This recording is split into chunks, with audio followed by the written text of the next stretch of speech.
तेजस्वी यादव के सबसे बड़े दल होने का जो मामला है वो जहां तक खुशियां मनाई जा रही थी वहीं यह मामला पूरी तरह से अब अटक गया है। एक बार फिर से तेजस्वी यादव को झटका लगा है और ये झटका बहुत बड़ा है।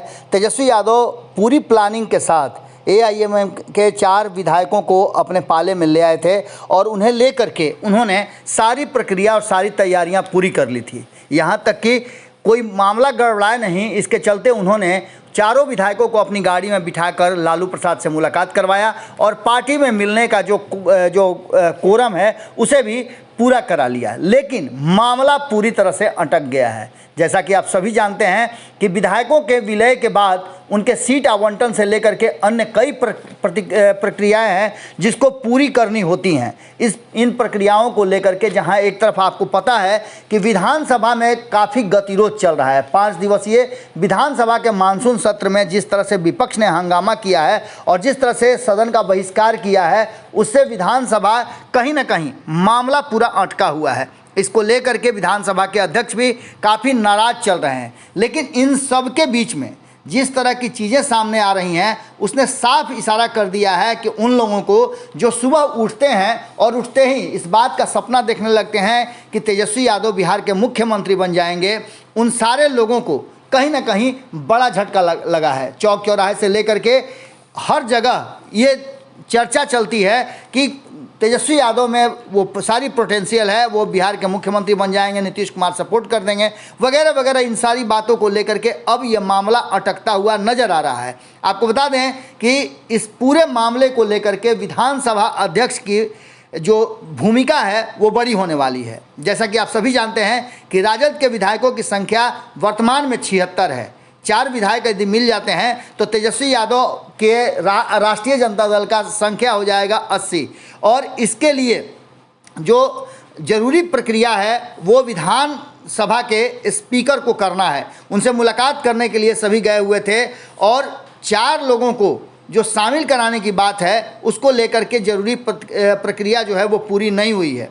अख्तरुल इमाम से हमारी बातचीत हुई थी, उन्होंने स्पष्ट तरीके से कहा था कि धोखा हमारे साथ हुआ है और कहीं ना कहीं हम अगली बार इससे भी बड़ा जनाधार लेकर के आएंगे जो पूरी तरह से बिहार में अपना रुतबा रखेगी और बिहार की जनता के आशीर्वाद से हम पूरा करेंगे। इन सारी बातों को लेकर के जो पूरी प्रक्रिया है उसमें सीधे तौर पे एक बात कही जा रही है कि एआईएमआईएम के 4 विधायकों को जो अपने दल में शामिल कराने का और उनके लिए जो जरूरी जो आदेश था वो लेने का विधानसभा अध्यक्ष से मामला अभी अटक गया है।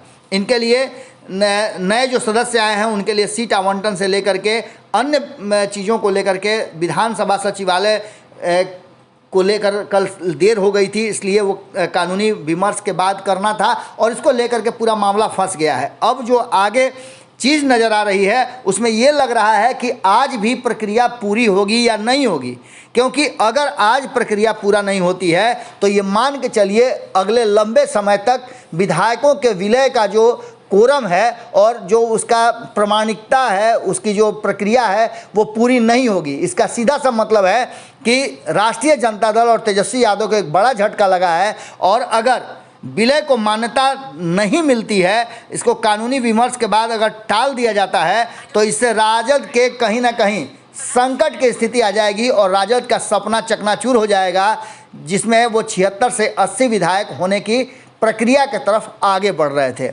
जुड़े रहिएगा भारत लाइव के साथ। इस पर जैसे ही कोई अपडेट आता है हम फिर आपसे जुड़ते हैं। बहुत बहुत धन्यवाद, नमस्कार।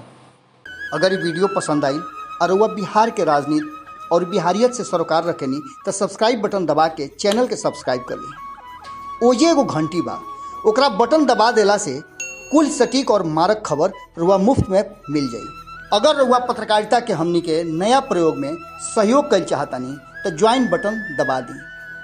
पेटीएम नंबर नोट कर ली 9386816700। धन्यवाद।